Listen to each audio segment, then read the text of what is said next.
Salut à tous, j'espère que vous allez bien, que vous passez une très belle journée. Je vous retrouve aujourd'hui sur la chaîne YouTube pour une nouvelle vidéo revue.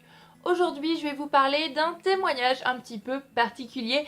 Il s'agit du livre Alors voilà, les 1001 vies des urgences, écrit par Baptiste Beaulieu et paru chez Fayard.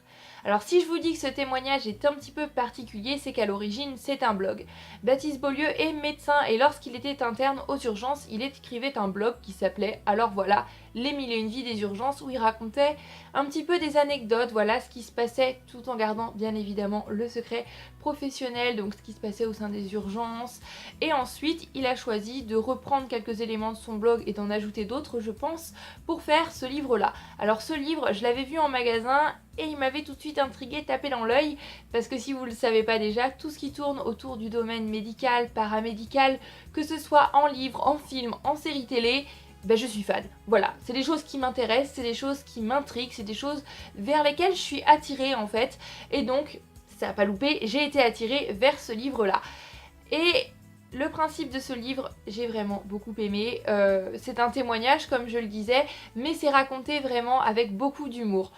Pour vous résumer un petit peu la manière dont ça va être amené, Baptiste Beaulieu, c'est lié pas vraiment d'amitié, mais d'une relation assez forte en fait avec une patiente qui a dans les 40 ans il me semble, qui est une femme et qui est en soins palliatifs. Donc elle est en soins palliatifs, elle le sait, elle va bientôt décéder.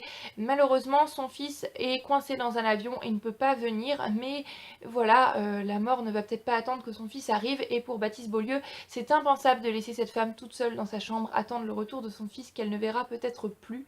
Alors il s'est donné pour mission de lui raconter un petit peu tout son quotidien d'interne, tout ce qui se passe aux urgences, d'aller la voir tous les jours avec son bloc, avec des anecdotes pour elle, pour essayer de lui donner un petit peu une raison de s'accrocher, pour voilà, lui redonner un petit peu le sourire dans sa journée, malgré l'attente difficile de son fils qui n'arrive toujours pas malheureusement. Et petit à petit, c'est tout le service des urgences et d'autres services qui vont se lier à sa cause, et tous vont venir dans cette chambre raconter leurs anecdotes, et c'est comme cette femme, nous aussi au fil des pages, des anecdotes que l'on va découvrir. Et c'est un livre que j'ai trouvé tout simplement génial. J'ai beaucoup aimé découvrir la plume de Baptiste Beaulieu. Même si c'est un témoignage, il ne va pas simplement nous relater des faits. Comme je le disais, c'est dit avec beaucoup d'humour, parfois avec beaucoup de poésie. C'est fluide, ça se dévore tout seul. Moi j'ai trouvé que c'était un livre vraiment doudou. J'ai pris plaisir à tourner chacune des pages, à lire chacune des pages, et j'ai passé un excellent moment. C'est un livre aussi qui m'a appris quelques petites choses sur le point de vue médical, mais qui m'a aussi beaucoup appris sur le point de vue humain. Parce que c'est un livre que je retiendrai pour son aspect très humain. C'est un vrai hommage que Baptiste Beaulieu va rendre à la profession médicale, paramédicale, mais aussi à toutes ces personnes qu'on appelle les aidants, et qui sont dans l'ombre, qui sont ces personnes qui vont soutenir leurs proches, leurs amis, qui sont atteints d'une grave maladie, qui sont à l'hôpital, et c'est un soutien qui est primordial et qui est parfois aussi important que les médecins, qui est parfois aussi important que les infirmières, et c'est un très bel hommage qu'il leur rend. Il dit que ce livre, en fait, il le dédie au personnel médical et à tous ceux qui aident les patients à se relever. Voilà, et je trouve ça très beau, parce que c'est vrai que parfois on n'y pense pas, on pense pas à leur dédier un livre, on ne pense pas à parler d'eux, parce qu'on part peut-être du principe que c'est normal qu'on soit là pour notre famille, que l'on soit là pour nos amis, mais on ne parle pas forcément de la place primordiale que tiennent ces personnes dans la guérison. Et j'ai trouvé qu'il le faisait d'une tellement belle manière. Il dédie vraiment une partie du livre, une place très spéciale à ces personnes dans son livre, et c'est une chose qui m'a vraiment beaucoup touchée. L'histoire de cette dame dans la chambre m'a beaucoup touchée également, cette dame qu'il appelle l'oiseau de feu, parce qu'elle avait une chevelure flamboyante, et c'est une dame qui a un caractère. Voilà, ça m'a touchée au cœur, et j'avoue que ce livre à certains moments m'a vraiment mis les larmes aux yeux. Mais c'est aussi un livre qui m'a ouvert les yeux, justement, qui m'a ouvert les yeux sur ce que peuvent être les urgences. Les urgences, c'est sûr que quand on y va, c'est jamais de gaieté de cœur, on est inquiet, on est énervé, on est fatigué, on n'est pas vraiment dans une bonne ambiance mentale, on va dire, on est vraiment épuisé, on est à bout, et ça traîne, et ça va pas vite. Et avec ce livre, on ouvre vraiment les yeux, on découvre l'autre côté de la barrière, on découvre ce que c'est pour les médecins, le quotidien aux urgences, et pourquoi parfois il faut attendre des heures aux urgences, le fait qu'il faut faire une priorité en fait dans tous les patients qui sont dans la salle d'attente. Et je pense qu'après avoir lu ce livre, lorsqu'on se rend aux urgences, bien évidemment on est toujours inquiet, bien évidemment on est toujours énervé, on est toujours fatigué, mais peut-être qu'on relativise un petit peu plus. Donc je pense que ce livre devrait être lu par pas mal de gens.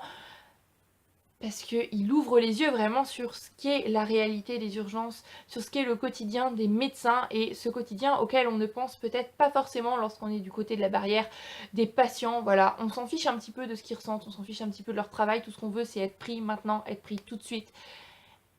Et c'est vraiment une relativisation que va nous amener l'auteur, c'est... Voilà, on referme ce livre et on se dit bah oui, j'y avais pas forcément pensé, et maintenant je ferai plus attention, et maintenant je serai plus tolérant quand j'irai aux urgences. Je vous souhaite pas d'aller aux urgences tout de suite quand même, hein. Mais voilà, ça amène complètement une autre perspective, complètement un autre point de vue, et j'ai envie de dire merci Baptiste Beaulieu pour ça. Merci pour nous amener à voir les urgences autrement en fait que simplement comme un endroit où on attend et où on est tous énervés. Ce livre, comme j'ai déjà dit, c'est de la poésie par moments, c'est vraiment une très belle écriture et il transmet une passion incroyable et débordante pour son métier. Et ça peut que vous toucher en plein cœur, je pense, parce que c'est tellement bien écrit, c'est tellement bien fait. Baptiste Beaulieu a écrit d'autres livres également qui ne sont pas des témoignages et qui sont des romans. Et au vu de sa plume dans ce livre-là, si c'est pareil dans ses romans, eh bien, je peux vous assurer que je vais les lire avec grand plaisir et j'ai déjà hâte de pouvoir me plonger dedans. Donc voilà, je vous conseille énormément ce témoignage qui, alors voilà, les mille et une vies des urgences.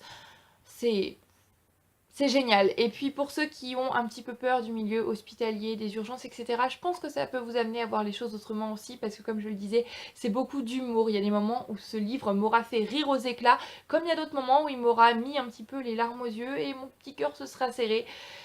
Donc un livre que je ne peux que vous recommander.